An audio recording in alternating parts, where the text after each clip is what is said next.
கர்த்தர் வந்து ஆபிரகாமோடு கூட இருந்து சரீரத்துல பலனை கொடுக்கிறார். பொருளாதார ஆசீர்வாதத்தை கொடுக்கிறார்.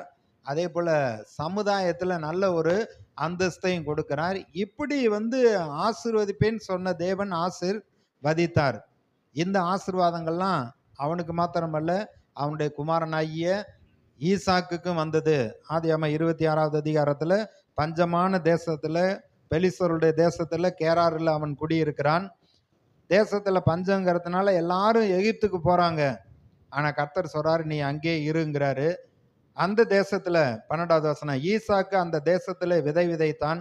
கர்த்தர் அவனை ஆசீர்வதித்ததினால் அந்த வருஷத்திலே 100 மடங்கு பலனடைந்தான்.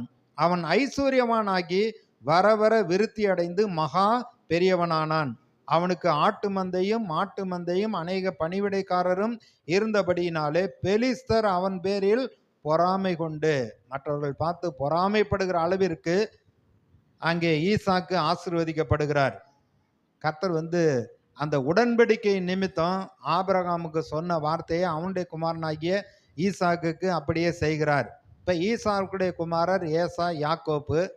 இவங்க 2 பேரும் ஒன்னா குடியிருக்க முடியாத அளவுக்கு ஆஸ்தி அவ்வளவு மிகுதியா இருந்தது. அப்ப இந்த ஈசாக்கு தன்னுடைய குமாரனாகிய யாக்கோப்பை ஆசீர்வதிக்கிறப்ப வானத்திலிருந்து உண்டாகக்கூடிய ஆசீர்வாதம், பூமியிலிருந்து உண்டாகும் ஆசீர்வாதம், அதே போல வந்து கர்த்தருடைய எல்லா நன்மையும் ஆசீர்வாதம், எல்லா சகோதரர்களும் அவனை பணிந்து கொள்ளும்படியாக அவனை தலைவனாக வைத்து உன்னை பெரிய கூட்டமாக பெரிய ஜாதியாக மாற்றுவார்னு சொல்லி ஈசாக்கு யாக்கோப்பை ஆசீர்வதிக்கிறார். இப்ப யாக்கோப்பு வந்து அவர் வந்து தன்னுடைய மாமனார் வீட்டுக்கு போகிறார். கோளுங்கையுமா தான் போனார்.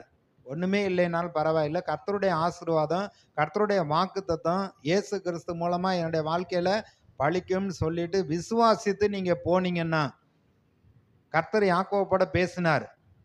உன் சந்ததிய நீ படுத்திருக்க இந்த பூமி முழுவதையும் கொடுப்பேன்னுலாம் சொன்னார். அவன் விசுவாசி தான். போய் வந்து ஆடு மேய்க்கிற வேலை தான் செய்தான். ஆனா 20 வருடத்துல அவனுக்கு மிகுதியான திரளான ஆடு மாடு மந்தைகள் பெருக்கம் உண்டானது. 2 பரிவாரங்களோடு அவன் திரும்பி வருகிறான்.